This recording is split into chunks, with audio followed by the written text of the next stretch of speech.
Hi guys! For today's video, ipapakita ko sa inyo yung pagluluto ko ng lunch namin ni Jay. Kasi nga nag-uulan dito. Ang sarap mag-uulam ng gantong ulam. At habang nga nagluluto ako, si baby nasa kwarto lang. Tapos naka-CCTV, nanonood lang siya. At eto nga, nagpiprito na ako ng talong. Ang sarap-sarap talaga neto, lalo na isasawsaw sa bagoong. Tapos meron nga pala ako ditong dalagang bukid. Ipiprito ko lang din yan. Nilagyan ko lang siya ng asin at paminta. Nung nakaraan pa nga dalagang bukid to, kasi 4 na peraso yung binili ko. Halagang 126 lang. O diba, ang mura. At ayan nga po, habang nagpiprito ako ng isda, ayan, tinatalbusan ko naman yung talbos ng kamote, hinihimay-himay ko siya kasi nga gusto ni Jay, ginigisa yan sa may bawang at sili. At pagpasensyahan nyo na yung braso ko, nagda-diet na ako, kaso depende yung diet ko sa ulam namin.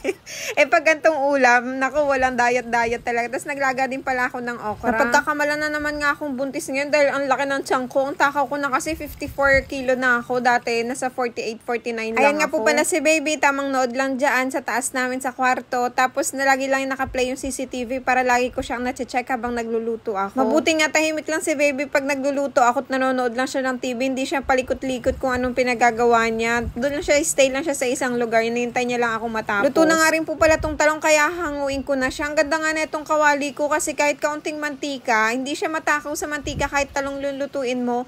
Kasi dati kapag nagluluto akong talong, ang bilis maubos ng mantika. Ito hindi masyado talaga. Kaya worth it talaga yung pagkakabili ko sa kawali namin na to. Tapos ito nga pagdas ko magprito ng talong ay magpiprito na rin ako ng isda. Hindi nga lubog sa mantika yung pag nagluluto ako dito sa may kawali ko kasi okay na yan. Magandang magluto dyan ng isda, hindi na. At ayan nga po, tapos na ako magluto ng isda, talong at okra. Ngayon naman po ay magigisa ako ng talbos ng kamote. Gantong mga ulam yung gusto ni Jay. Tapos ayun nga po pala, nagalaga din ako ng pasta kasi mag-spaghetti ako mamaya sa merienda namin. O diba, tanghalian pa lang pero merienda na iniisip ko kasi tuwing pag-out ni Jay, lagi na ako may nakahandang merienda sa kanya para naman pantanggal ng pagod niya. Kapag nagigisa nga pala ako ng talbos ng kamote, ay gigisa ko lang siya sa bawang, tapos sili, tapos patis, tapos konting asin.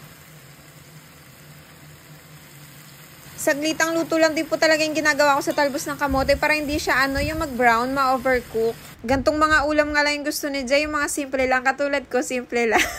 At tapos na nga po ako magluto ng mga gulay, tapos nung isda ko, ay nakapagprito na rin ako at si baby, ganito pa rin yung position niya, busy pa rin siyang manood. Sobrang laking tulong talaga tong CCTV sa amin. Tapos ayan na nga po, magluluto na ako at magigisa ng bagoong. Nagisa nga lang po pala ako ng bawang, sibuyas at luya, tapos nilagyan ko na rin ng sili, tapos lalagyan ko siya mamaya ng asukal at saka suka, tapos isang pigang kalamansi.